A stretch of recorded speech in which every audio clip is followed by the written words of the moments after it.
Что надо делать, чтобы куры неслись зимой? Я вам сейчас расскажу про основные факты, которые влияют на яйценоскость кур. Первое – это количество дневного света. Количество дневного света не должно быть хотя бы меньше 13 часов. Из-за того, что зимой мало дневного света, они перестают нестись.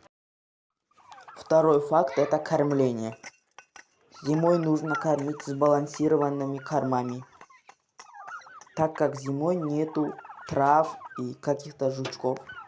Если нету комбикорма, то хотя бы нужно кормить зерносмесью. Если у вас в курятнике зимой есть освещение, даже если тогда ваши куры не несут, значит они зажирели. Чтобы они начали нести яйца, в курятнике нужно повесить капусту вверх.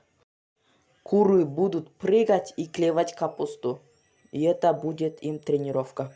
После этого куры не завалит вас яйцами.